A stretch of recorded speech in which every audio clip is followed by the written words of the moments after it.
जय राधा माधव जय कुंज बिहारी। जय राधा माधव जय कुंज बिहारी। जय गोपी जन वल्लभ गिरिवरधारी। जय गोपी जन गिरिवरधारी यशोदानंदन व्रज जन रंजन। यशोदानंदन व्रज जन रंजन। जन यमुनातीरवनचारी। यमुनातीरवनचारी। जय राधा माधव जय कुंज बिहारी। हरे कृष्ण कृष्ण कृष्ण हरे हरे। हरे राम राम राम हरे हरे। हरे कृष्ण कृष्ण कृष्ण हरे हरे। हरे राम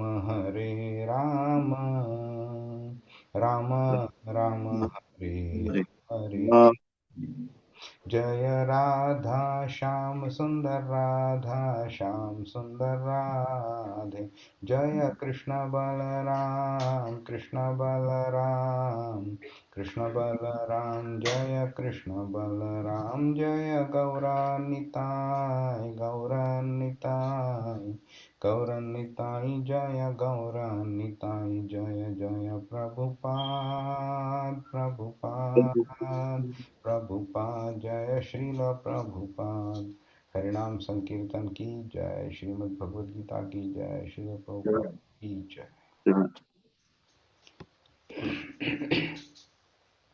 ॐ अज्ञानतिमिरान्धस्य ज्ञानाञ्जनशलाकया चक्षुरुन्मीलितं येन तस्मै श्रीगुरवे नमः। श्रीचैतन्यमनोभीष्टं स्थापितं येन भूतले स्वयं रूपकदा मह्यं ददाति स्वपदान्तिकं। वन्देऽहं श्रीगुरो श्रीयुतपदकमलं श्रीगुरुन् वैष्णवांश्च श्रीरूपं साग्रजातं सहगणरघुनाथान्वितां तं सजीवं साद्वैतं सावधूतं परिजनसहितं कृष्णचैतन्यदेवं श्रीराधाकृष्णपादान् सहगणललिता श्रीविशाखान्वितांश्च।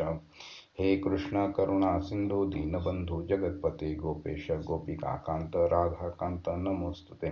तप्त काञ्चन गौराङ्गी राधे वृन्दावनेश्वरी वृषभानुसुते देवी प्रणमामि हरिप्रिये।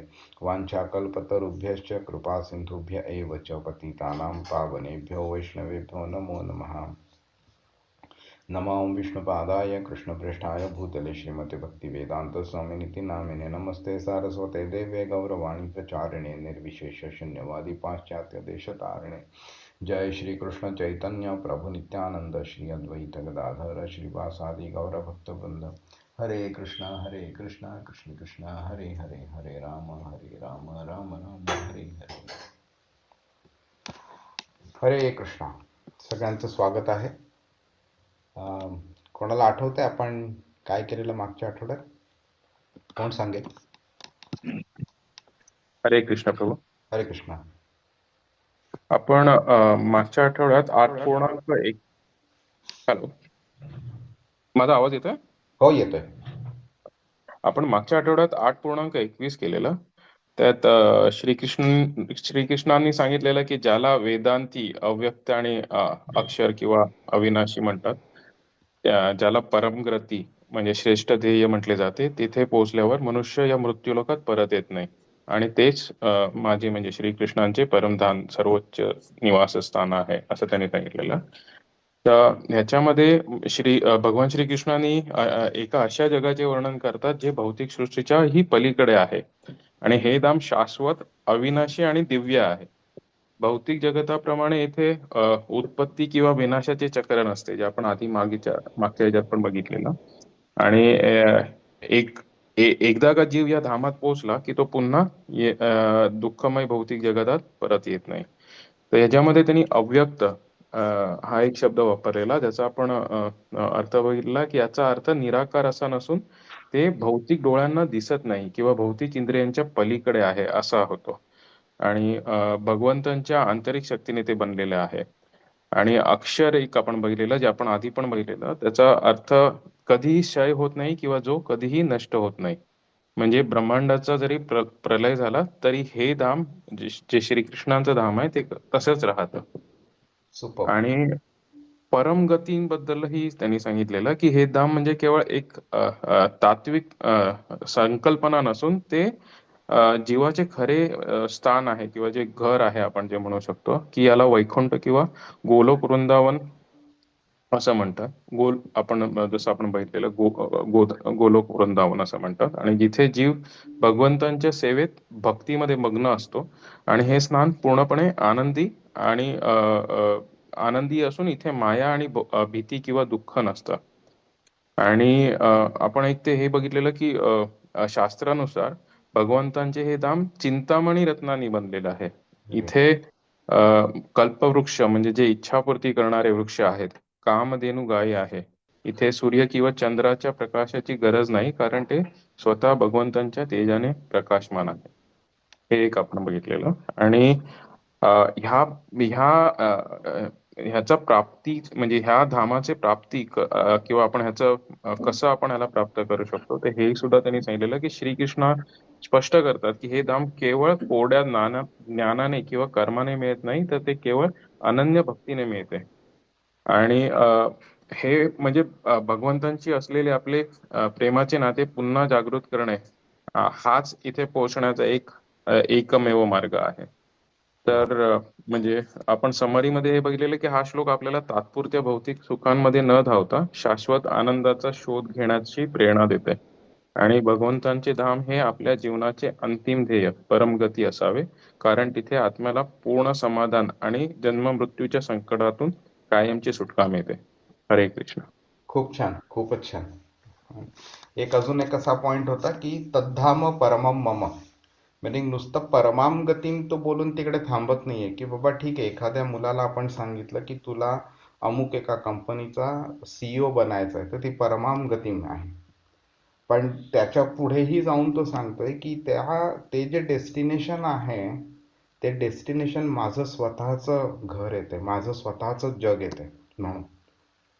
तर म्हणजे आपल्याला हेही कळतं की कृष्णाकडे जाणं should be our final destination.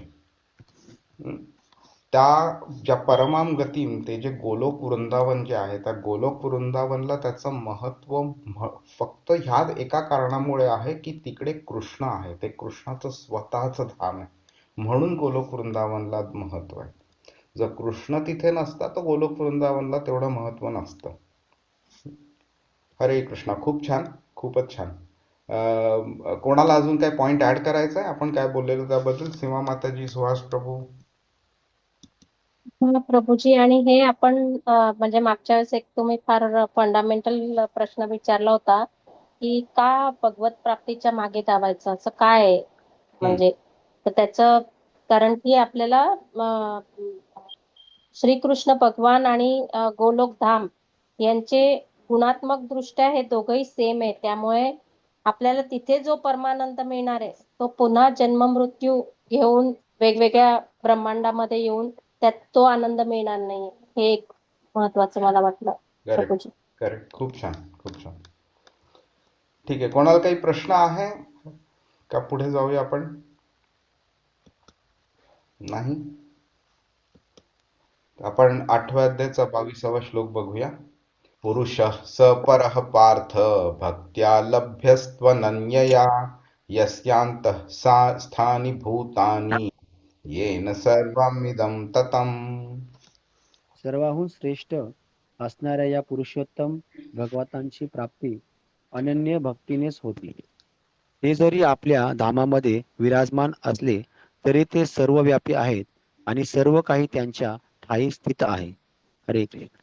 हरे कृष्णा.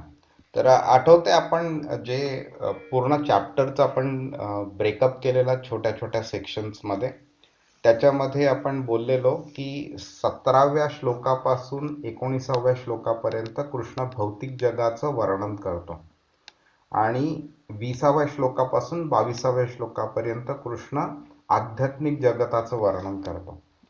तर हा तो श्लोक आहे जिकडे आध्यात्मिक जगताचं वर्णन संपतं. हा आणि नुसतं ते संपत नाही तर कृष्ण अशा रीतीने संपवतंय की आधीच्या श्लोकामध्ये आध्यात्मिक जगत हे परमाम गती म्हणून सांगितलेलं आणि ते स्वतःच जगत आहे म्हणून तद्धाम परमम मम म्हणून पण तो बोललेला आणि आध्यात्मिक जगताच्या क्वालिटी पण सांगितलेलं त्यांनी. अव्यक्तो अक्षर इत्युक्त तमाहु परमाम गतीम. अव्यक्त आहे, अक्षर आहे, कधी खाली पडत नाही. हे जेव्हा भौतिक जगत डिस्ट्रॉय होतं त्यावेळी ते डिस्ट्रॉय होत नाही, ते तसंच्या तसं राहतं. अव्यक्तोक्षर इत्युक्त. तर ह्या सगळ्या क्वालिटी सांगून झाल्यानंतर आता प्रश्न ऑटोमॅटिकली आपल्याला पडू शकतो, बरं बाबा तू सांगितलं ठीक आहे, मी तिथे पोहोचू कसा? तर हा प्रश्नाचं उत्तर सुद्धा कृष्ण ह्याच सेक्शन मध्ये आपल्याला देतोय. ओके, तर पहिली गोष्ट म्हणजे त्यांनी आधी काय सांगितलं, तद्धाम परमम मम, म्हणजे ते माझं धाम आहे म्हणून सांगितलंय आणि ते आपल्याकरता परमाम गतीम आहे म्हणून सांगितलंय. मग आता म्हणजे काय की मी कृष्णाची प्राप्ती केली तर मी कृष्णाच्या धामी जाऊ शकेन किंवा मी कृष्णाच्या धामी गेलो तर मी कृष्णाला पण भेटू शकेन. ठीक आहे, या दोन्ही प्रकारे जर बघितलं तरी सुद्धा फायनली आपल्याला भगवंताची प्राप्ती करणं मॅन्डेटरी बनतं आपल्याला. मग भगवंताची प्राप्ती जर करायची तर ती कशी करू शकतो, तर भक्त्या लभ्यस्त्वनन्यया, अनन्य भक्तीनेच होते ती. ठीक आहे, आणि तो कोण आहे, तो नॉर्मल नाहीये, तो पुरुष स पर पार्थ बोललाय तो. मिनिंग तो अल्टिमेट आहे. तो त्याच्या व्यतिरिक्त त्याच्या वरती कोणी नाहीये, त्याच्या इक्वल पण कोणी नाही. असमऊर्ध्व म्हणतात भगवानांना. असम आणि ऊर्ध्व. ऊर्ध्व म्हणजे वरती, सम म्हणजे इक्वल, अ म्हणजे निगेशन. म्हणजे त्या ज्या व्यक्तीच्या इक्वल पण कोणी नाही आणि वरती पण कोणी नाही, तो असमऊर्ध्व व्यक्ती म्हणजे भगवान श्रीकृष्ण आहे. ठीक आहे, तर तो कृष्ण बोलतो की तो मीच आहे म्हणून. आणि नंतर मग अजून त्याच्या क्वालिटीज भगवान बोलतो की मी तिथे आहे, यस्यांत स्थानी भूतानी येन सर्वमिदं ततं. मी सगळ्यांच्या भूतांच्या आतमध्ये पण आहे, परमात्मा रूपी. आणि येन सर्वमिदं ततं, मी सगळ्या पूर्ण जगतामध्ये पण आहे, मी प्रत्येक अणुमध्ये मी आहे. आणि तरी सुद्धा मी तिकडे माझ्या धामी विराजमान आहे. तर हे कन्फ्युजिंग आहे. हे कसं आहे ते आपण आज जरा बघून घेऊया. ठीक आहे, तो स्वतःचं वर्णन कृष्ण काय करतोय, पुरुष स परह.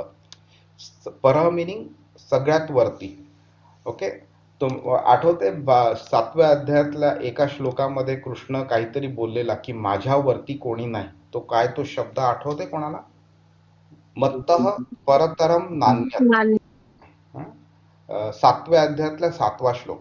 तर भगवद्गीतामध्ये ना असे काही श्लोक आहेत जे ना आपल्याला प्रिन्सिपल लेवलवरती शिकवतात ना, जे त्याच्यामध्ये म्हणजे प्रॅक्टिकली कसं इम्प्लिमेंट करायचं ते इतर श्लोकांमध्ये शिकवलेलं आहे. पण हे काही जे श्लोक आहेत ना, हे प्रिन्सिपल लेवलला आहेत. ते म्हणजे दुसऱ्या अध्यायातला 13वा श्लोक देहिनोऽस्मिन् यथा देहे, 7व्या अध्यायातला हा 7वा श्लोक मत्तः परतरम नान्यत्, नंतर 5व्या अध्यायातला 13वा 14वा 15वा श्लोक, नंतर 9व्या अध्यायातला 34वा किंवा 18व्या अध्यायातला 65 66वा श्लोक.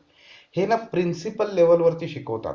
म्हणजे काही आपली जी पण इमॅजिनेशन असेल, जी पण थॉट प्रोसेस असेल, जी ह्या श्लोकांबरोबर मिळत नाहीये, हा मॅच होत नाहीये, तर त्या त्या जी थॉट प्रोसेस आहे ते ह्या प्रिन्सिपल श्लोक जे आहेत त्यांच्याबरोबर व्हॅलिडेट करायची आणि मग आपल्याला कळेल की आपले जी थॉट प्रोसेस आहे ती किती चुकीची आहे म्हणून. हा, आणि आपल्याला कळत. आता आपण आतापर्यंत सोसायटीने आपल्याला काय शिकवलेलं, सगळे देव सारखे आहेत, पण कृष्ण बोलते नाही, मत्तः परतरम नान्यत्. मग आपली समज बरोबर आहे का कृष्ण इथे जे सांगतोय ते बरोबर आहे? जर कृष्णाने कोणतीही गोष्ट जर सांगितलेली जर चूक असेल तर नुसतं ती एकच शिकवण नाही तर संपूर्ण भगवद्गीताची चूक आहे असं समजू शकतो आपण. पण एकही ड्रॉबॅक नाहीये, एकही फॉल्ट नाहीये भगवद्गीतामध्ये. तर जेव्हा तो बोलतो की मत्तः परतरम नान्यत्, त्याचं इथे आपल्याला रेप्लिकेशन दिसतं आपल्याला, पुरुषसः परः. मिनिंग ती सगळ्यात टॉपमोस्ट जी व्यक्ती आहे, तो पर्पजली इथे पुरुष का म्हणालेला आहे? तो इथे मत्तः स परः पार्थ का नाही बोलला? तो पुरुष असं प्रकार का बोललाय? कारण इकडे 21व्या श्लोकात आणि 20व्या श्लोकामध्ये अव्यक्त हा 2 वेळा शब्द वापरलेला गेलाय. तर अव्यक्तचा एक दुसरा अर्थ निघू शकतो, म्हणून निराकार अर्थ निघू शकतो. निराकार म्हणजे काय होतं, बऱ्याच लोकांची समज असते की देव आहे पण देव निराकार आहे म्हणून. तर कृष्ण इथे काय बोलतोय, जे आता भागवतम मध्ये आपल्याला डिटेल मध्ये अजून सांगितलेलं आहे, पण तिकडे मी आता जात नाहीये मी. पण जे देवाला समजतात, देवावरती देवाच्या असण्यावरती ज्यांना विश्वास असतो ना, त्या लोकांना देवाचे 3 स्टेजेस मध्ये देवाला ओळखू येतं आपल्याला, त्या व्यक्तींना. पहिलं म्हणजे त्यांना वाटतं की देव निराकार आहे, कारण देव दिसत नाहीये. जर देव दिसत असता तर देवाला आकार आहे असं आपण मानलं असतं. आपली लायकी आहे की नाही देवाला बघण्याची, त्याच्याकडे ते लक्ष देत नाहीत. पण त्यांना दिसत नाहीये म्हणून ते देवाला निराकार मानतात. तर ही पहिली स्टेज झाली. ही स्टेज तरीही चांगली आहे, कारण देव नाहीच आहे हे म्हणण्यापेक्षा देव आहे हे म्हणणं चांगलं आहे. भलेही मला दिसत नसला आणि मी त्याला निराकार जरी समजलं तरी सुद्धा देव आहे हे मानणं जास्ती चांगलं आहे. म्हणून ती ह्या मार्गावरती चालणाऱ्या लोकांच्या कंपॅरिझन मध्ये ही पहिली स्टेज झाली. नंतर काय की देव आहे हे, आणि देव मला त्याचं हृदयामध्ये त्याची जाणीव पण आहे असण्याची, ती दुसरी स्टेज झाली. त्याला परमात्मा स्टेज म्हणतात. आणि तिसरी स्टेज म्हणजे की देव जो भगवान जो आहे त्याच्याबद्दल समज निर्माण होणं आणि त्याच्यावरती विश्वास निर्माण होणं, ती सर्वात टॉपमोस्ट स्टेज झाली. भगवान रिअलायझेशन म्हणतो आपण त्याला. तर कृष्णाला इथे आपल्याला दाखवून द्यायचंय की मी निराकार नाहीये, म्हणून इथे पुरुष हा शब्दाचा वापर केलेला आहे. सर्वोच्च व्यक्ती, असं हे त्याचं ट्रान्सलेशन येतं. सर्वोच्च नुसतं बोललं नाही तर सर्वोच्च व्यक्ती बोललेला आहे. ठीक आहे. आणि त्याच्यामध्ये अव्यक्त पण आहे आणि व्यक्त पण आहे त्याच्यामध्ये. ब्रह्मण जे आहे ना, जे आपण बोलतो की भौतिक जगत आणि आध्यात्मिक जगतामधला जो प्रकाश आहे, आणि ते संपूर्ण आध्यात्मिक जगताला आपण ब्रह्मण असं पण म्हणतात. तर हे ब्रह्मणची ऍक्च्युअल पोझिशन काय आहे हे कृष्णाने 14व्या अध्यायाच्या 27व्या श्लोकात सांगितलेलं आहे. ब्रह्मणो हि प्रतिष्ठाहम असं बोललंय. म्हणजे जे ब्रह्मण जे आहे त्याचा फंडामेंटल बेसिस जो आहे तो मी आहे. जर मी नसतो तर ब्रह्मण अस्तित्वातच नसतं, हे कृष्ण त्या श्लोकात सांगतोय आपल्याला.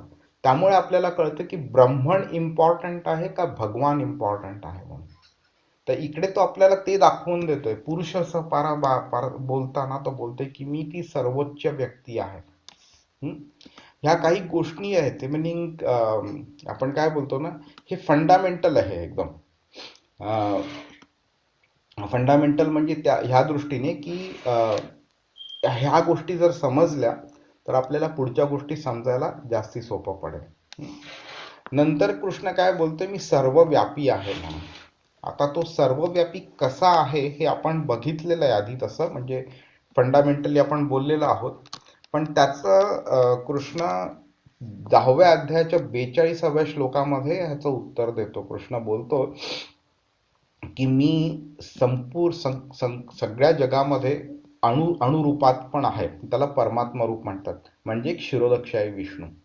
ठीक आहे. तर आपल्याला असा प्रश्न पडू शकतो आणि आपण त्या प्रश्नाचं उत्तर बघूया आज, की असं कसं होतं की एक व्यक्ती सर्वव्यापी पण आहे आणि तीच व्यक्ती त्या गोलोका वृंदावन धाम मध्ये विराजमान पण आहे आणि सगळं काही त्याच्या आतमध्ये आहे आणि तो सगळ्यांच्या आतमध्ये आहे. हे असं कसं होऊ शकतं? तर त्याची उत्तर ना 9व्या अध्यायाच्या, हरे कृष्ण. प्रभूजी, आपण अशा अर्थाचा एक मागे श्लोक केलेला आहे, correct me in case I am wrong, की जेव्हा सूर्याच्या तेजामध्ये मी आहे, चंद्राच्या चंद्रमाच्या शांतीमध्ये मी आहे, हनुमानाच्या बलामध्ये मी आहे. असं म्हणजे अशा दृष्टी सगळ्यांच्या अशा दृष्टीचा एक तो श्लोक आपण जो केला होता त्याच्यामध्ये हे आपलं डिस्कशन झालं होतं की सगळ्या याच्यात असून सुद्धा मी I am still at Golok Dham basically. बरोबर बरोबर, खूप छान. ते हनुमानाचं बल नाही बोललाय तो, जे बलशाली लोक आहेत त्यांच्या बलाबद्दल बोललाय. ते 7व्या हा अध्यायाच्या सर. 8व्या श्लोकापासून 11व्या श्लोकामध्ये ते येतं. ते पण बरोबर आहे तुमचं, छान छान point. तर कृष्ण इकडे आपल्याला ते दाखवून देतोय की हे सगळे ना म्हणजे आपल्या जी ह्युमन लेवल असते ना विचार करण्याची, त्याच्या पलीकडे ह्या गोष्टी आहेत. ओके. 9व्या अध्यायामध्ये चौथ्या श्लोकापासून 10व्या श्लोकापर्यंत तो हे जे कॉन्ट्रॅडिक्शन आहे ना, मी आत पण आहे आणि माझ्या आत सगळं आहे आणि सगळ्यांच्या आत मी आहे, हा, हे जे कॉन्ट्रॅडिक्शन आहे जे आपल्याला लॉजिकली पण समजू नाही शकत, त्या कॉन्ट्रॅडिक्शनचं त्यांनी तिथे अजून डिटेलमध्ये सांगितलंय त्याबद्दल. आणि आपण संक्षिप्त रूपात आज त्याचं उत्तर बघून घेऊया आपण. ओके. आणि म्हणूनच गंमत हीच होते की आपण बऱ्याच वेळा आधी बोललेलो आहोत की भगवद्गीता हा असा ग्रंथ नाहीये की आपण म्हणजे एक 3 तासाचा मूवी बघितला आणि आपल्याला तो आवडला, समजला, बाहेर पडलो आपण, खतम झालं. ते एवढं सोपं नाहीये ते समजायला. आणि म्हणून कृष्णा कॉन्स्टंटली नुसतं ह्याच श्लोकात नाही तर 10व्या अध्यायाच्या 11व्या अध्यायाच्या 54व्या श्लोकामध्ये, 18व्या अध्यायामध्ये, 9व्या अध्यायामध्ये त्यांनी बऱ्याच ठिकाणी तो सांगितलेला आहे की भक्तीनेच तुम्ही माझ्यापर्यंत पोहोचू शकता. इकडे पण तो तेच सांगतोय आपल्याला, भक्त्या लभ्यस्त्वनन्याया. लभ्य मिनिंग मिळणं, जी काही शक्य आहे ते अनन्य भक्तीमुळेच शक्य आहे. आणि म्हणूनच ना मी भक्तीला एक अनन्य साधारण असं महत्व दिलेलं आहे. आता ही जी भक्ती भगवद्गीतेमध्ये आपल्याला सांगितलेलं ना की भक्ती करा, भक्ती करा, भक्ती करा, तर एखाद्या व्यक्तीला प्रश्न पडू शकतो, भक्ती करायची, भक्ती म्हणजे काय आणि करायची तर ती कशी करायची? तर त्याचं उत्तर आपल्याला श्रीमद भागवत मध्ये मिळतं, आपल्या भागवत पुराणात मिळतं. म्हणूनच तुम्हाला मी आधी पण बोललेलो की भगवद्गीता, प्रभुपाद नेहमी सांगायचे की भगवद्गीता ही ग्रॅज्युएशन लेवलची स्टडी आहे. आणि श्रीमद भागवतम ही पोस्ट ग्रॅज्युएशन लेवलची स्टडी आहे. आणि त्याच्याही पुढे चैतन्य चरितामृत येतं, ते PhD लेवलची स्टडी येते. तर कृष्णाला आणि अनन्य या ह्या शब्द वापरतोय कृष्ण, तर एक अनन्य साधारण अशी भक्ती जर का तुम्ही कृष्णापाशी नसली तर कृष्णाला प्राप्त करणं तेवढं सोपं नाहीये ते.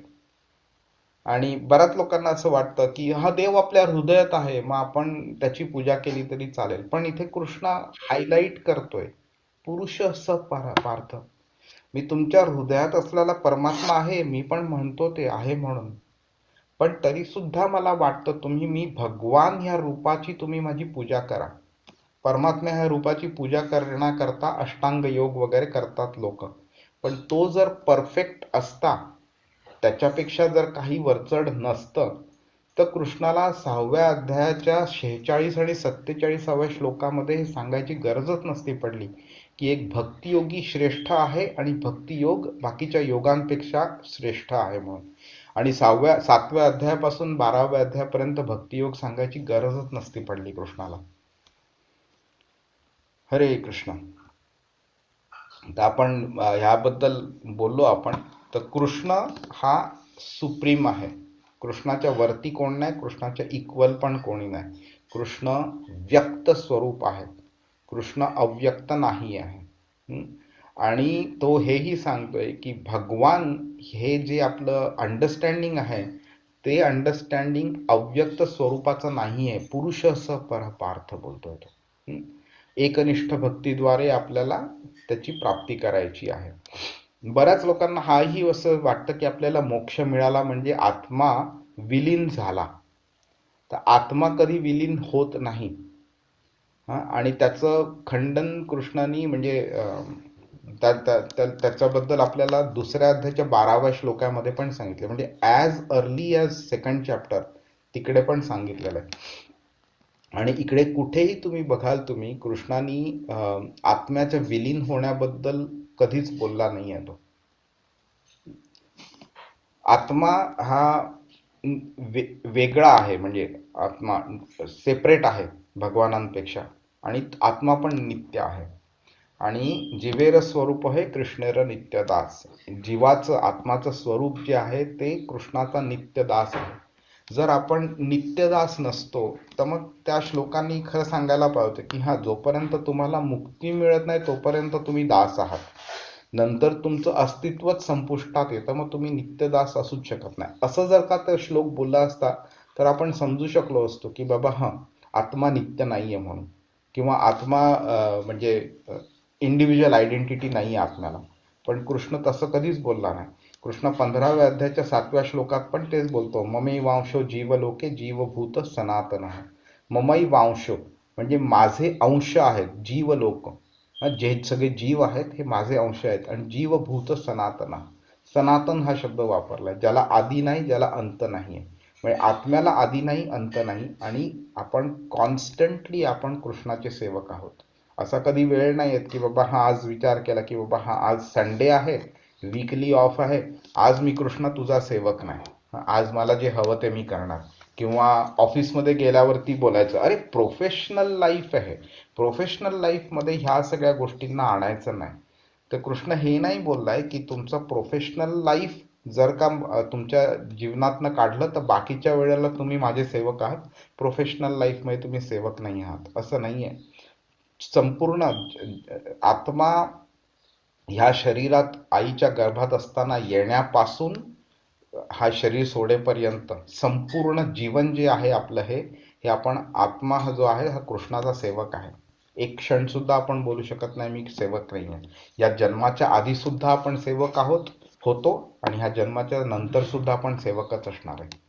आणि हे आपल्याला जेव्हा जाणवेल ना, त्यावेळी आपल्याला कळेल आपला पर्पज ऑफ लाईफ काय आहे.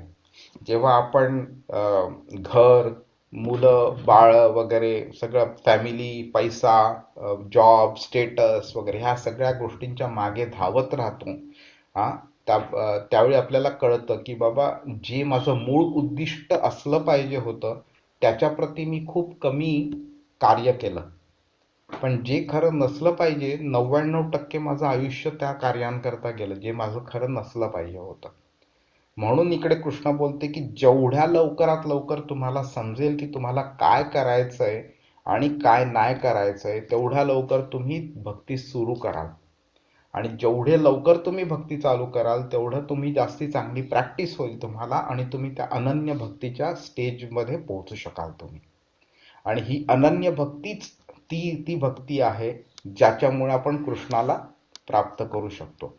असं नाही की बाबा एका दगडावरती एक पाय, दुसऱ्या दगडावरती दुसरा पाय, तर मी कृष्णाची भक्ती पण करीन आणि मी भौतिक जगत पण एन्जॉय करीन. तर अशा भक्तीने कृष्ण कधी प्राप्त होत नाही. आणि ह्याच्याकरता बरीच वेगळी वेगळी उदाहरणं देतात, बट द्रौपदी मातेचं उदाहरण जास्ती आपल्याला समजू शकतं.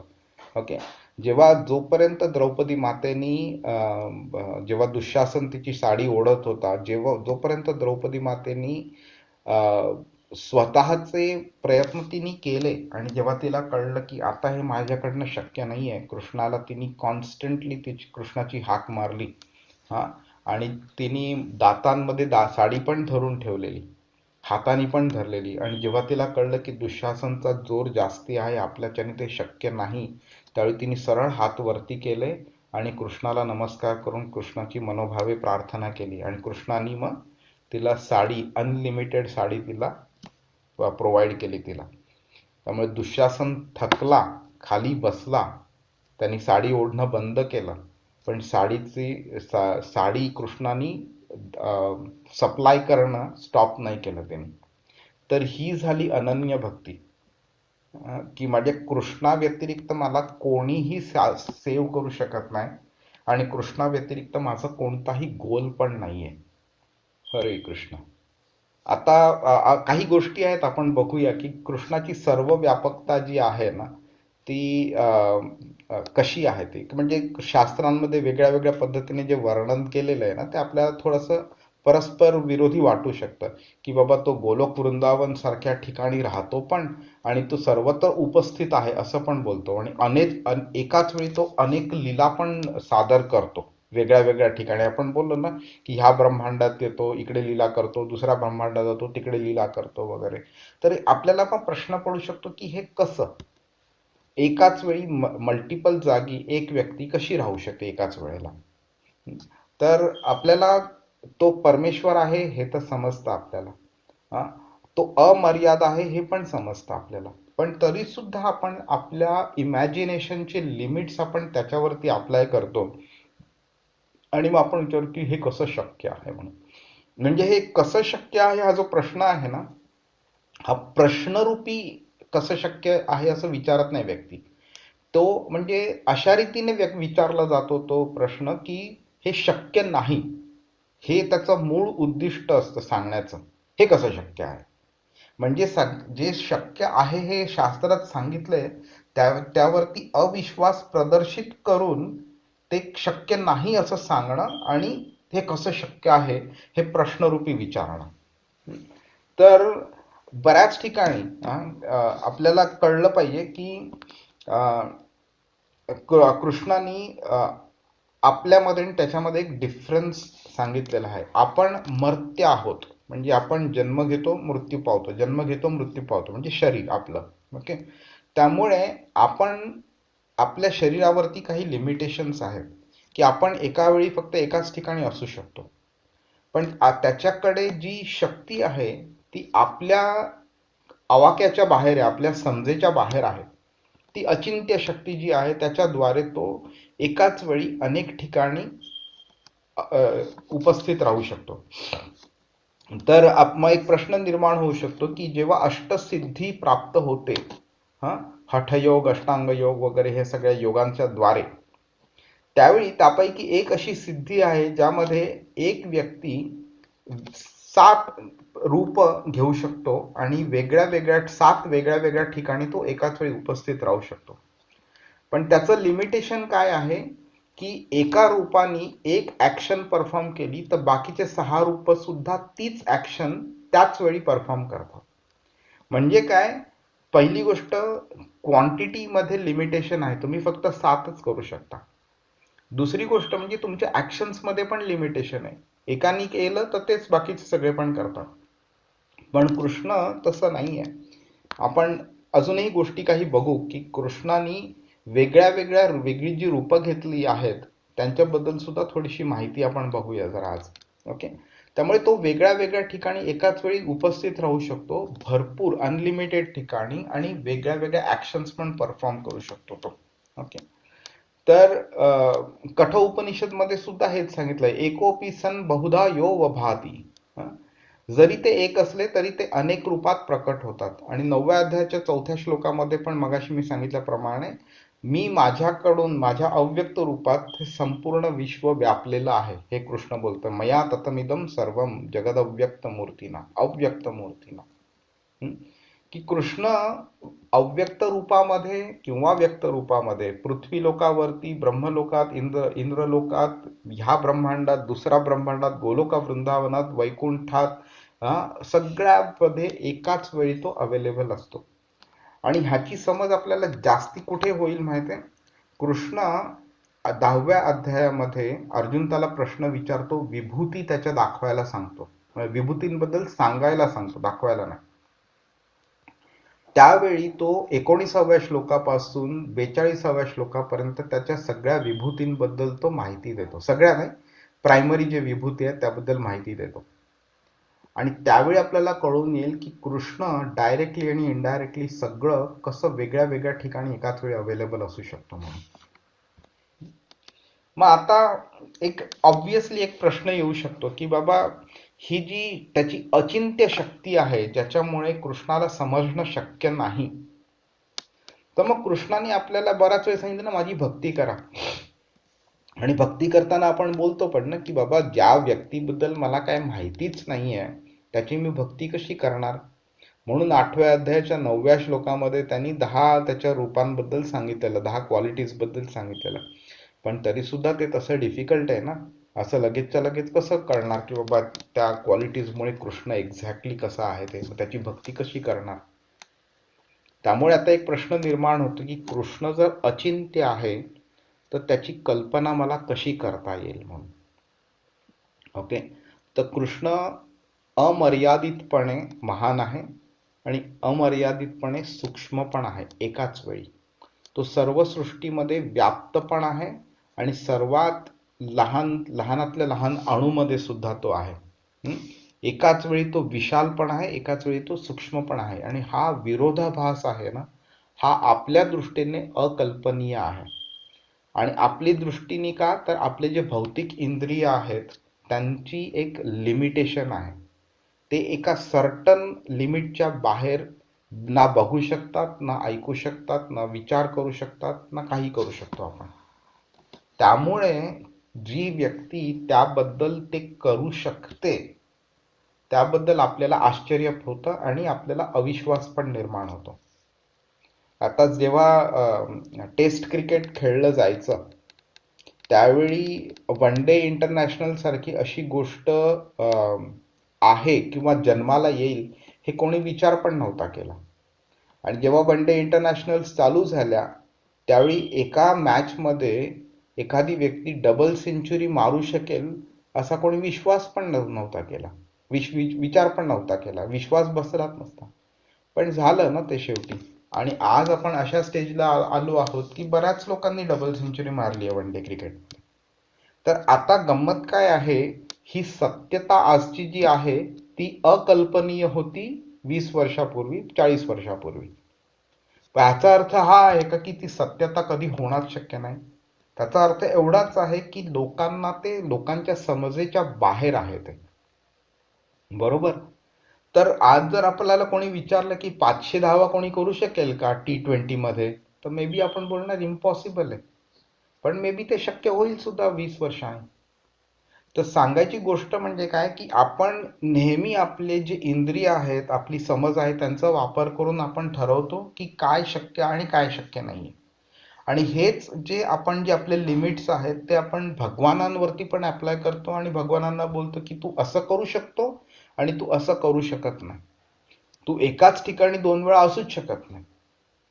2 वेगळ्या वेगळ्या ठिकाणी एकाच वेळी तू असू शकत नाही, हे आपण त्याला सांगतो. जेव्हा तो बोलतो की मी अमर्याद आहे तर आपण मानतो हा तू अमर्याद आहे, पण तू हे नाही करू शकत. ह्याच्यामुळे आपल्याला आपल्या मनामध्ये हे थॉट्स निर्माण होतात की बाबा हे कृष्ण हे करू शकत नाही.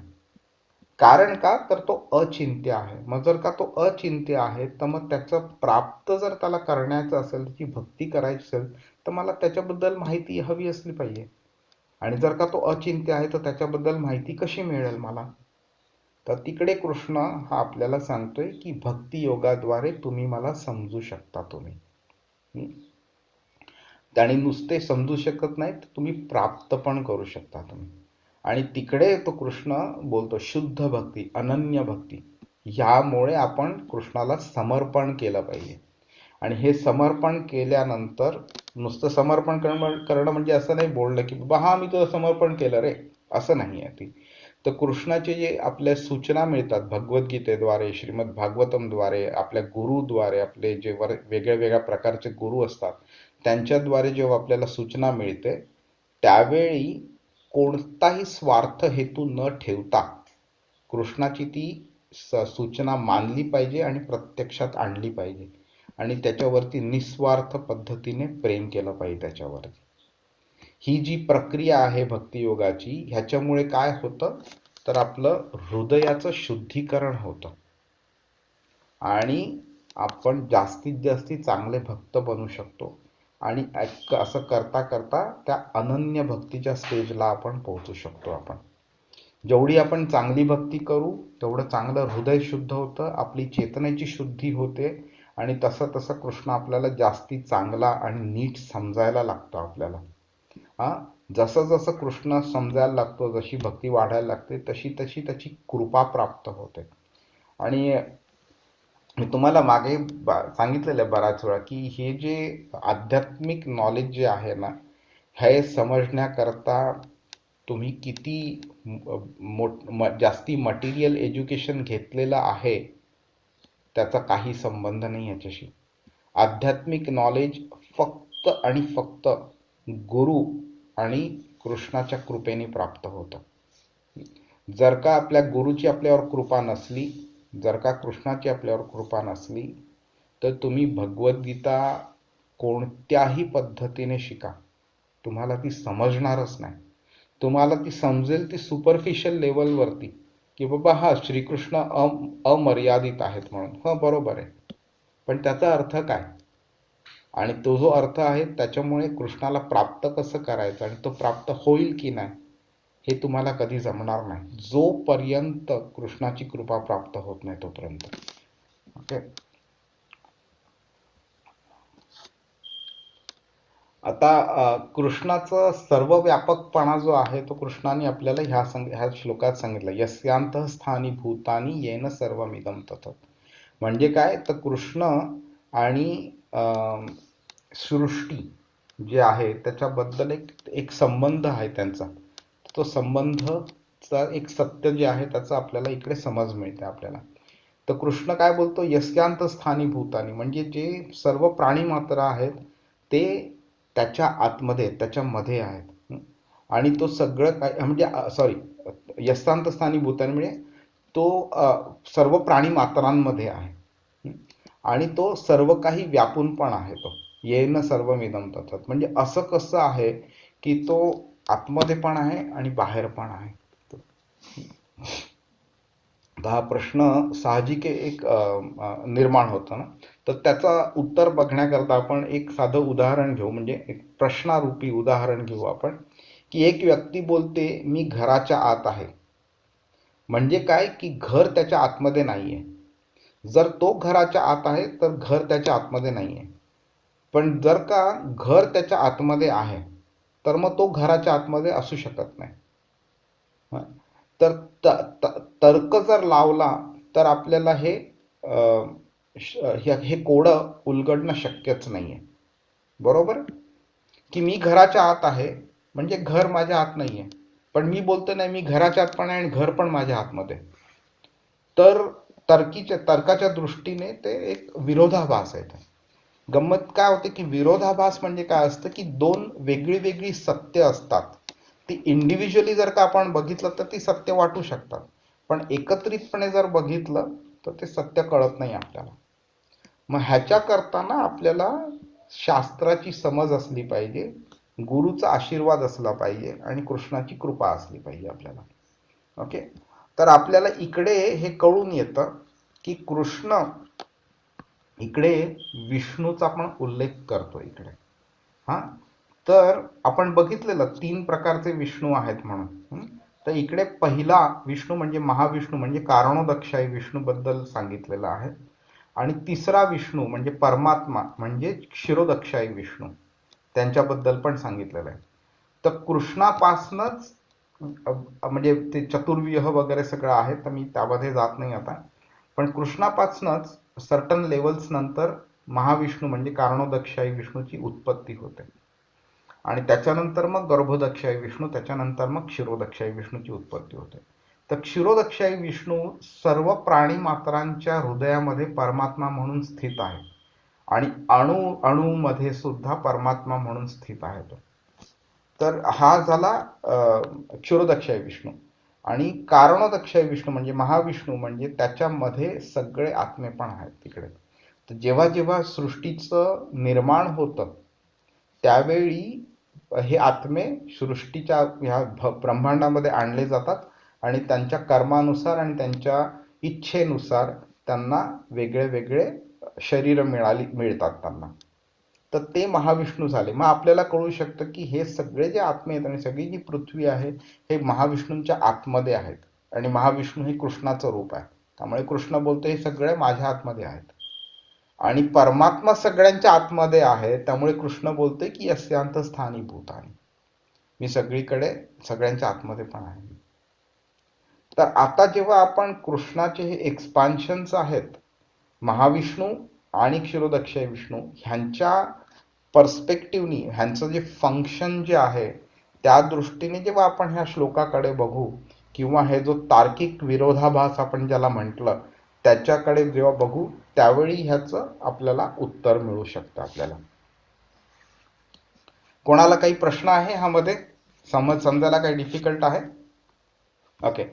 बऱ्याच वर्षांपूर्वी म्हणजे इस्कॉनमध्ये येण्याआधी मी जेव्हा हे बाकीचे थिंकर्स वगैरे जे होते त्यांचे पुस्तकं वगैरे वाचायचो त्यावेळी एका लॉजिशियन एका थिंकरनी असं लिहिलेलं की म्हणजे तो एथिस्ट होता, देवावरती विश्वास त्याला नव्हता. मग तर त्यांनी काय लिहिलेलं की देव नाही अस्तित्वात हे त्याला प्रूव्ह करायचं होतं म्हणून त्यांनी एक लॉजिक टाकलं. तो बोलला की जर का देव आहे आणि जर का देव सर्वशक्तिमान आहे तर देव अशी कोणती गोष्ट बनवू शकतो का जी तो स्वतः सुद्धा तोडू शकणार नाही, नष्ट करू शकणार नाही. म्हणजे काय तर देव जर असला तर त्यांनी ही गोष्ट बनवू शकला पाहिजे. जर का तो सर्वशक्तिमान असेल तर तो ही गोष्ट अशी बनवू शकला पाहिजे जी तो स्वतः सुद्धा तोडू नाही शकणार. म्हणजे काय तर बनवू जर शकला नाही तर देव अस्तित्वात नाही किंवा देव सर्वशक्तिमान नाही. जर बनवू शकला पण तोडू नाही शकला तरी सुद्धा देव सर्वशक्तिमान नाही, देव अस्तित्वात नाही. म्हणजे दोन्ही अँगल्सनी तोला प्रूव्ह असं करायचंय की देव एकतर नाहीये आणि समजा जर का असलाच तर तो सर्वशक्तिमान नाहीये हे त्या व्यक्तीला प्रूव्ह करायचं होतं. म्हणून तो विरोधाभास होईल असा तर्क त्यांनी एका प्रश्नाद्वारे मांडला त्यांनी. तर आपण जेव्हा नुसतं लॉजिकनी आपण जेव्हा ह्याचं उत्तर द्यायचा प्रयत्न करतो ना त्यावेळी ते आपल्याला शक्य होत नाही. आणि म्हणूनच हे अशा प्रकारची जी लोक आहेत ना ते हा फायदा उठवतात की ऑर्डिनरी व्यक्तीला शास्त्राचं नॉलेज नसतं आणि तो नॉलेज ते मिळवण्याचा प्रयत्न सुद्धा करत नाही. म्हणून अशा प्रश्नांची उत्तरं ऑर्डिनरी व्यक्ती देऊ शकत नाही. आणि आजच्या जगामध्ये अशी व्यक्ती जास्ती असल्यामुळे 99.99% अशी लोक असल्यामुळे आपल्याला असा सोसायटीमध्ये समज झालेला आहे की देव एकतर नाहीये आणि जर का काही लोक मानत असली देवाचं अस्तित्व तरी सुद्धा देव सर्वशक्तिमान नाहीये. तर असता तर इतकी सगळी पॉवर्टी का आहे ह्या संपूर्ण जगामध्ये, इतके खून मारामाऱ्या का होत आहेत वगैरे. म्हणजे देव जर असला तर हे सगळं व्हायला नाही पाहिजे आणि हे सगळं होतंय म्हणजे देव नाहीये. अशा पद्धतीने ते देवाच्या अस्तित्वावरती नकारात्मक प्रतिक्रिया देतात ते. म्हणूनच आपल्याला अशा गोष्टी जेव्हा समजायच्या असतात त्यावेळी आपण शास्त्राद्वारे समजायचे असतात, गुरुच्या शिकवणीद्वारे समजायचे असतात, कृष्णाच्या कृपेद्वारे समजायचे असतात आपल्याला. आणि इकडे आपल्याला तेच इकडे कृष्ण सांगतोय मी आत पण आहे बाहेर पण आहे आणि कसं आहे हे आपण ह्याच्याद्वारे शिकू शकतो आपण. तर शास्त्रामध्ये सुद्धा बऱ्याच ठिकाणी कृष्णांनी सांगितलेलं आहे आपल्याला. भगवद्गीतेमध्ये सुद्धा सांगितलंय, भागवतमध्ये सुद्धा सांगितलेलं आहे, वेदांमध्ये सांगितलेलं आहे, उपनिषदांमध्ये सांगितलेलं आहे. आणि कृष्ण इथे तर 9व्या अध्यायाच्या 4थ्या आणि 5व्या श्लोकामध्ये हे पण सांगतो, मया ततमिदं सर्वं जगद अव्यक्त मूर्तीना. अव्यक्त, मी अव्यक्त पद्धतीमध्ये मी मया ततमिदं सर्वं संपूर्ण जगतामध्ये मी अव्यक्त पद्धतीने संपूर्ण जग व्यापलेलं आहे. मत्स्थानी सर्व भूतानी, माझ्या ठाई सर्व भूत सर्व जीव आहेत. नचाहम तेष्वस्थित. आणि 5व्या श्लोकामध्ये तो बोलतो नच मत्स्थानी भूतानी. तुम्ही गंमत बघा हा, 4थ्या अध्याय श्लोकामध्ये तो बोलतोय मत्स्थानी सर्व भूतानी म्हणजे माझ्या स्थानी सर्व भूतानी आणि नंतर तो बोलतोय नच मत्स्थानी भूतानी. हे तो बोलतोय आणि नंतर लगेच तो बोलतोय पश्चिमे योगम ऐश्वरम. बघ म्हणजे मी त्यांच्या ठिकाणी आहे ते माझ्या ठिकाणी आहेत पण मी परत ते बोलते की ते माझ्या ठिकाणी नाही आहेत म्हणून. आणि हे समजायला तेवढं सिंपल नाहीये म्हणून तो बोलते पश्चिमे, बघ समजून घे. अर्जुनाला बोलतोय योगम ऐश्वरम, माझं जे योग आहे ऐश्वर्य बघ त्याचं. हे इतकं डिफिकल्ट आहे ते अंडरस्टँड करायला. हे खरोखर म्हणजे सांगायचं ना, भक्तियोग हा अशी गोष्ट नाहीये की जिकडे आपण आपलं ह्युमन इंटेलिजन्स अप्लाय करू आणि कृष्णाची प्राप्ती करू शकू. भगवद्गीता शिकणं हे नुसतं एका कोपऱ्यात भगवद्गीताची 400-500 पानांचं पुस्तक आपण 1 दिवसात 5 दिवसात वाचलं आणि सगळी आपल्याला समजली, हे इम्पॉसिबल आहे. म्हणून मी कॉन्स्टंटली हे सांगत असतो की भगवद्गीता शिकायची आहे तर गुरुचा आशीर्वाद, गुरुकृपा आणि कृष्णकृपा, त्या व्यतिरिक्त हे इम्पॉसिबल आहे समजणं. आता कृष्णाने हा पूर्ण श्लोकामध्ये ना 22व्या ह्या श्लोकामध्ये ना 4थ्या-5व्या श्लोकामध्ये 9व्या अध्यायाच्या कुठेही सांगितलेलं आहे की मी महाविष्णू रूपी मी हे सगळं करतो आणि मी क्षीरोदक्षाई विष्णू रूपी मी सगळ्या परमात्मा रूपी मी सर्व प्राणी मात्रांमध्ये आणि सर्व काही व्यापलेलं आहे, कुठेही सांगितलेलं नाही. पण तरी हे आपल्याला गुरुच्या कृपेमुळे समजतं, कृष्णाच्या कृपेमुळे आपण शिकू शकतो. 10व्या अध्यायाच्या 42व्या श्लोकात त्यांनी सांगितलेलं आहे, एकांशेन स्थितो जगत. माझं फक्त एक अंश आहे, त्याच्यामुळे मी सर्व जग व्यापलेलं आहे. एका अंशाने सगळं व्यापलंय. तुम्ही इमॅजिन करा, संपूर्ण विभूती योग सांगून झाला अर्जुनाला, त्यानंतर कृष्ण बोलते की ह्या सगळं जाणून घेण्याची गरजच काय आहे अर्जुना. माझ्या फक्त एका अंशाने मी संपूर्ण जगत व्यापलेलं आहे. तर सांगायचं म्हणजे की जी व्यक्ती ज्याचा म्हणजे कृष्णापासून पहिलं चतुर्व्यूह, त्याच्यापासून नंतर नारायण, नंतर मग दुसरं चतुर्व्यूह, मग नंतर त्या दुसऱ्या चतुर्व्यूहामधनं जेव्हा संकर्षण मग महाविष्णूची निर्मिती करतात, मग गर्भोदक्षाय विष्णू, मग क्षीरोदक्षाय विष्णू, ते 6वा-7वा लेवल आहे. ते त्या 6व्या-7व्या लेवलच्या क्षीरोदक्षाई विष्णू पासून तो बोलतोय की मी एकांशेन स्थितो जगत. मग आपण समजू शकतो की टॉपमोस्ट लेवलचा कृष्णामध्ये काय ॲबिलिटी असू शकते म्हणून. हरे कृष्ण. ईशोपनिषदामध्ये पण सांगितलेलं आहे की तो प्रत्येक गोष्टीच्या आत आहे, तरीही तो प्रत्येक गोष्टीच्या बाहेर आहे. तो तद अंतरस्य सर्वस्य तद उ सर्वस्यास्य बाह्यतः. आणि हे फक्त आपल्याला भक्तीद्वारे हा संबंध समजू शकतो आणि आपण त्याची भक्ती करू शकतो आणि त्याच्यापर्यंत पोहोचू शकतो आपण. आता हे सगळं आपण बोललेलो आहे, त्यामुळे मी हे परत रिपीट करत नाही.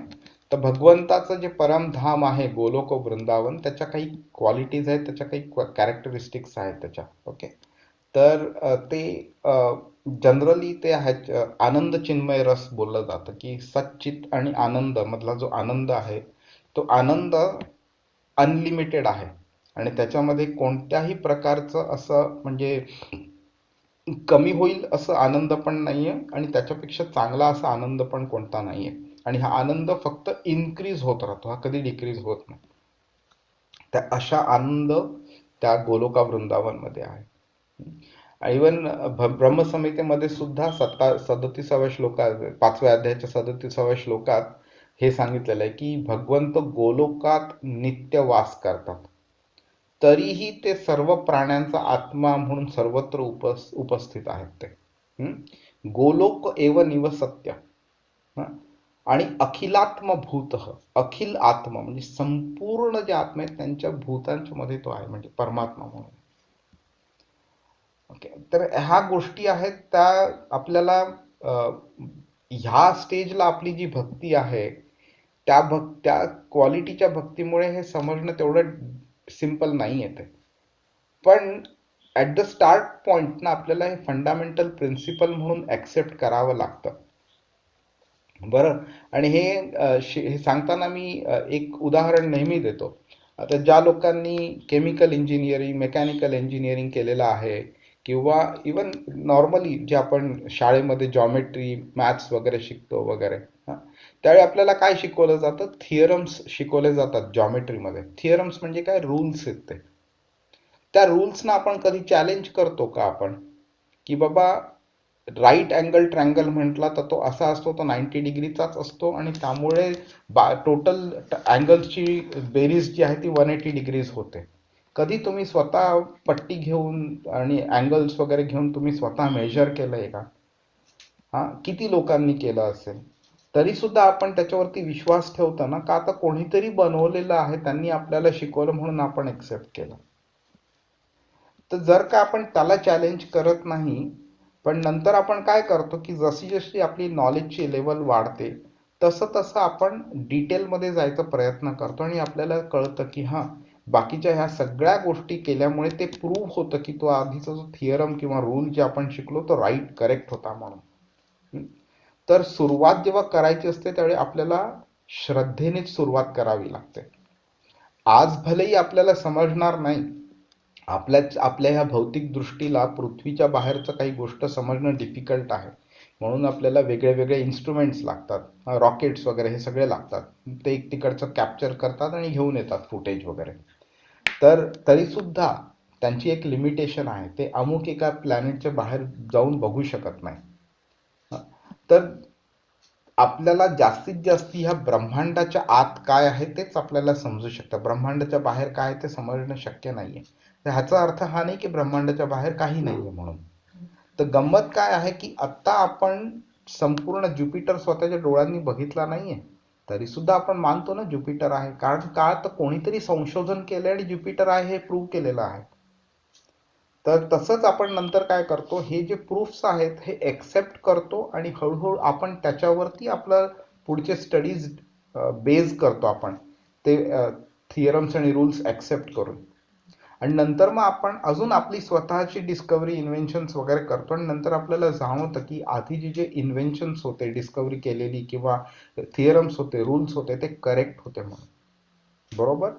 त्याच पद्धतीने आपल्याला आध्यात्मिक गोष्ट शिकताना सुद्धा अशा प्रकारच्या मार्गाचा अवलंब करावा लागतो की मला माहित नाही, मी स्वतः माझ्या ह्या डोळ्यांनी बघितलेलं नाहीये गोलोक वृंदावन आहे म्हणून, मी स्वतःच्या डोळ्यांनी बघितलं नाहीये कृष्ण आहे म्हणून, पण भगवद्गीतेमध्ये सांगितलेलं आहे, कृष्ण स्वतः बोललेला आहे, माझे गुरु सांगतायत, माझ्या गुरुचे गुरु पण हेच सांगायचे, परंपरेतनं आलेलं हे नॉलेज आहे, त्याच्यावरती मी विश्वास ठेवून मी मार्ग चालू करणार पुढे. आणि जशी जशी माझी भक्ती वाढत जाईल तसं तसं कृष्ण मला अजून अजून अजून अजून ज्ञान देत राहील आणि त्या ज्ञानाद्वारे मला कृष्णाची अजून समज होईल आणि मी त्या मार्गावरती पुढे जायचा प्रयत्न करेन. आणि एक वेळ अशी येईल की जेव्हा मला हे व्यवस्थित सत्य समजायला लागेल, त्यावेळी माझं चेतनेचं संपूर्ण शुद्धीकरण झालेलं असेल आणि मी अनन्य भक्तीच्या स्टेजला पोहोचलेलो असेल, मग हे समजणं शक्य आहे. हे मी स्किप करतो, ह्याच्यामध्ये थोडे टॉपिक जरा कॉम्प्लेक्स आहे, परास्य शक्तीर विविधैव श्रूयते म्हणून. आता भक्त्या लभ्यस्त्वनन्यया ह्याचा वाक्प्रचाराचा अर्थ तसा तर आपण ह्याबद्दल बोललेलो आहे, पण एक गोष्ट आपण अजून आपल्याला समजली पाहिजे की बऱ्याच वेळा लोकांना असं वाटतं की भगवंताला प्राप्त करायचं असेल तर अमुक एक पद्धत आहे म्हणून. ती पद्धत म्हणजे लोकांना वाटतं कधी कधी दान धर्म करावा, मानव सेवा हीच माधव सेवा आहे, हे अशा प्रकारे त्यांचे काही समज असतात ते. तर ती समज, पहिली गोष्ट म्हणजे परफेक्ट नाही आहे ती. एका ठराविक लेवल पर्यंत ती समज बरोबर आहे, पण ती लेवल ती अल्टिमेट लेवल नाही आहे ती. तर इकडे कृष्णाने आपल्याला सांगितलेलं आहे, 6व्या अध्यायाच्या 46व्या श्लोकात पण सांगितलेलं आहे की माझा जो भक्त आहे तो टॉपमोस्ट योगी आहे, त्याच्यापेक्षा चांगलं कोणतं योगी नाही आहे, आणि भक्ती योग जो आहे तो टॉपमोस्ट योग आहे, त्याच्यापेक्षा चांगली योग पद्धती नाहीये. ह्याचाच अर्थ काय, तर बाकीच्या ज्या योग पद्धती आहेत, कर्मकांड असो किंवा कर्मयोग असो किंवा ज्ञानयोग असो किंवा अष्टांग योग असो, ह्यांच्या काही लिमिटेशन्स आहेत. आपण ते गुड, बेटर आणि बेस्ट म्हणून ते बॅड, गुड आणि एक्सलंट ह्या उदाहरणाद्वारे आपण बघितलेलं ना. Good is better than bad, definitely चांगलं हे वाईटापेक्षा चांगलं आहे, पण ते उत्तम आहे ह्याची गॅरंटी नाहीये. त्यामुळे उत्तम काय आहे ते समजणं आवश्यक आहे. तर इकडे भक्ती योगाला कृष्ण उत्तम बोलतोय आणि म्हणून तर सांगतोय की अनन्य या. तुम्ही अशा प्रकारे करू नका की तुम्ही कर्मयोग करताय, की तुम्ही कर्मकांड करताय, ज्ञान योग करताय, तुम्ही अष्टांग योग करताय आणि तुम्ही भक्ती योग पण करताय. तर कृष्ण बोलला नाही, भक्ती योग अलोन इज सफिशियंट. तुम्हाला बाकी काहीही करायची गरज नाहीये.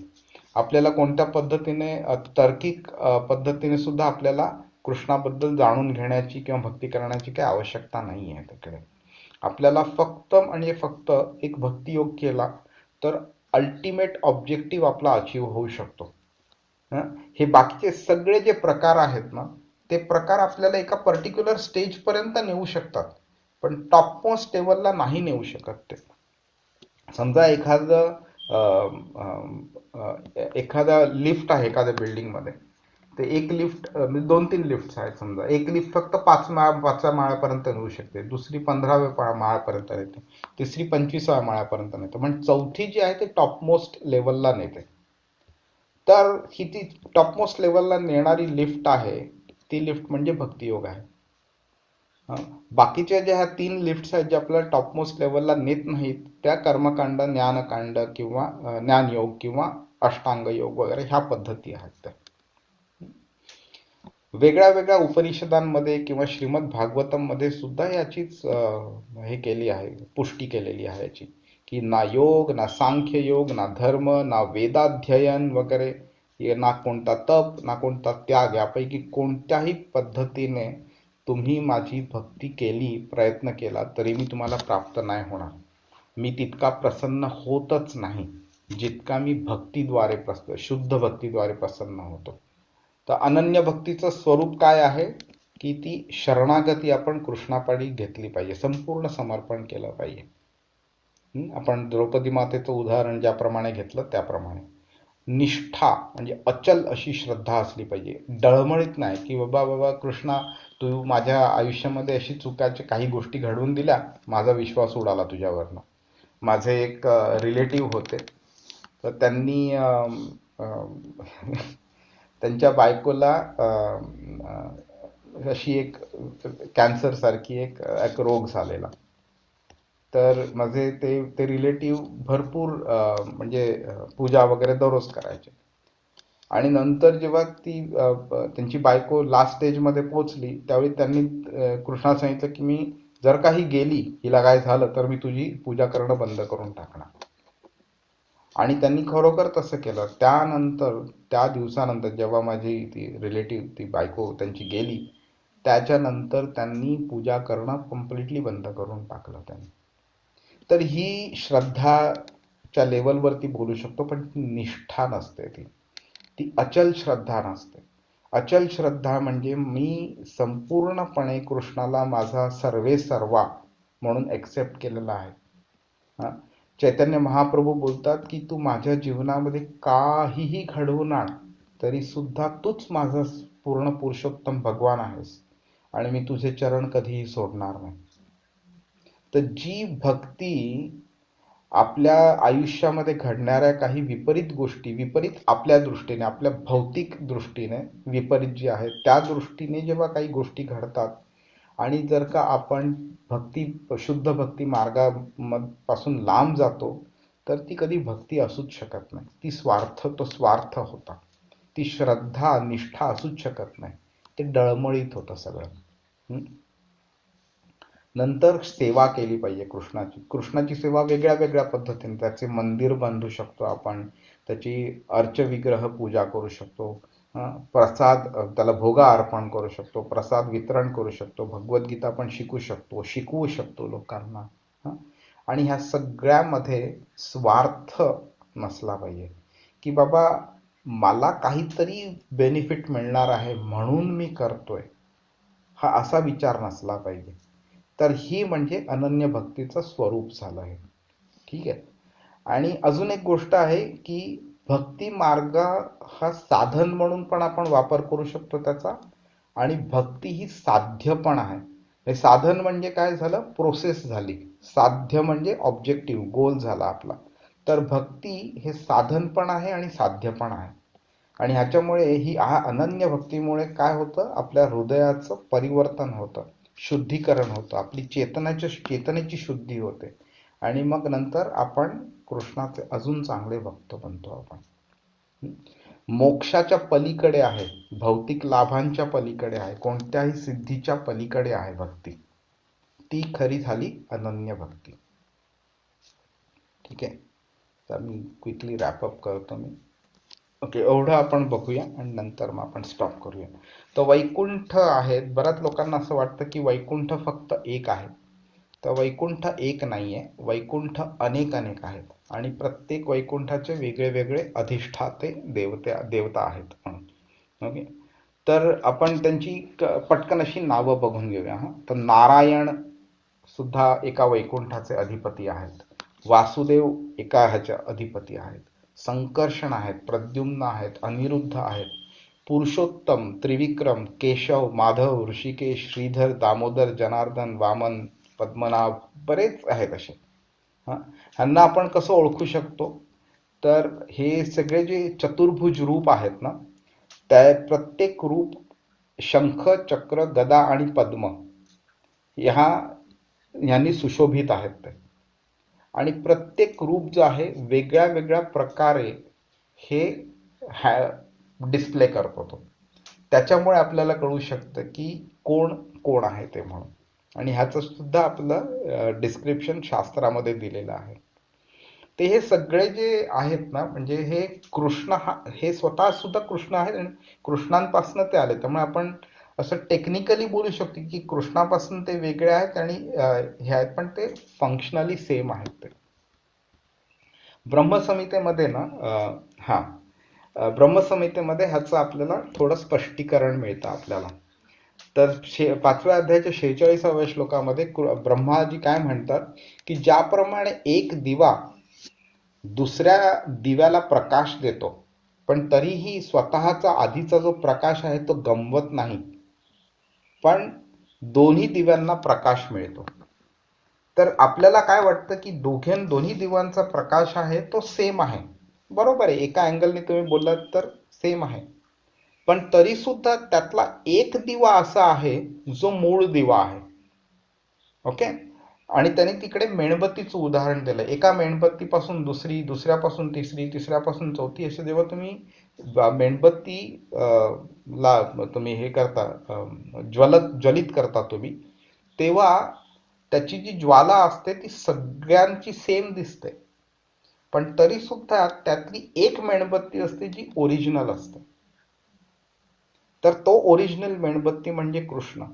आणि त्याच्या बाकीच्या ज्या मेणबत्त्या आहेत, म्हणजे हे सगळे जी आपण आता नावं घेतली त्यांचे वैकुंठाचे अधिपती, ते सगळे ते सेकंड लेवलची मेणबत्ती झाली. ते हरे कृष्ण. म्हणून इथे पुरुषाचा पार्थ इथे कृष्ण सांगतो, मी तो स्वतः पुरुष आहे म्हणून.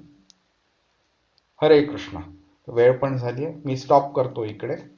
कोणाला काही प्रश्न आहे? ठीक आहे. हरे कृष्ण प्रभूजी, हरे जगदगुरुना. हरे कृष्ण. प्रभूजी, जसं तुम्ही हरे आता कृष्ण, मेणबत्तीचं दंडवत प्रणाम example प्रभूजी. सांगितलं. हा, सुजाता माताजी बोला. प्रभूजी, मला प्रश्न होता, जसं तुम्ही आता मेणबत्तीचं उदाहरण सांगितलं, एका मेणबत्तीने सगळ्या मेणबत्त्या आपण प्रज्वलित करतो, पण जी ओरिजिनल मेणबत्ती असते ती सेम दिसते. हे थोडंसं मला समजायला थोडंसं म्हणजे डिफरंट वाटतं जरा. तर गंमत काय होते की काही अशा म्हणजे क्वालिटीजच्या बेसिसवरती आणि किंवा जे ते ऍक्टिव्हिटीज परफॉर्म करतात त्या बेसिसवरती हे डिफरन्सिएशन केलेलं आहे. ओके, तर फॉर एक्झाम्पल आपण रामाचं उदाहरण घेऊ. तर राम पूर्ण पुरुषोत्तम आहे, परफेक्ट आहे एकदम, राईट. पण तरी सुद्धा राम आणि कृष्ण टेक्निकली वेगळे आहेत, पण एका दृष्टीने बघितलं तर ते सेमच आहेत. तर असं नाही की कृष्णामध्ये काही क्वालिटीज आहेत ज्या रामामध्ये नाही आहेत म्हणून. रामामध्ये पण त्या सगळ्या क्वालिटीज आहेत, पण रामाने काही क्वालिटीज डिस्प्ले नाही केल्या. ओके, तर ह्याचा अर्थ आहे की त्या रामामध्ये क्वालिटीज नाही आहे. त्यामुळे क्वालिटीच्या दृष्टीने जर बघितलं तर हे सगळे सेम आहेत. ओके, पण जे रोल्स ते परफॉर्म करतात त्याच्या दृष्टीने जर बघितलं तर ते थोडे वेगळे वेगळे आहेत. पण तरी सुद्धा ब्रह्माजी काय बोलतायत की तरी सुद्धा कृष्ण त्याच्यामध्ये ओरिजिनल आहे आणि बाकीचे जे आहेत ते सगळे त्याच्याकडनं आलेले आहेत. ओके, ह्या गोष्टी ना माताजी एवढं एक्सप्लेन करायला पण सिम्पल नाहीये आणि समजायला पण तेवढं सिम्पल नाहीये. फक्त आपल्याला जे प्रिन्सिपल लेवलवरती ब्रह्मा वगैरे ह्या सगळ्या प्युअर डिवोटीजनी शिकवलंय त्याच्याद्वारे आपण हे समजायचा प्रयत्न करू शकतो. हरे कृष्ण. ठीक आहे, समजलंय का? अजून काही प्रश्न उरतोय? नाही Prabhuji, thank you so much Prabhuji, खूप छान तुम्ही एक्सप्लेन केलं. हरे हरे कृष्ण. धन्यवाद. हरे कृष्ण. तर भेटूया आपण पुढच्या आठवड्यामध्ये. हरे कृष्ण.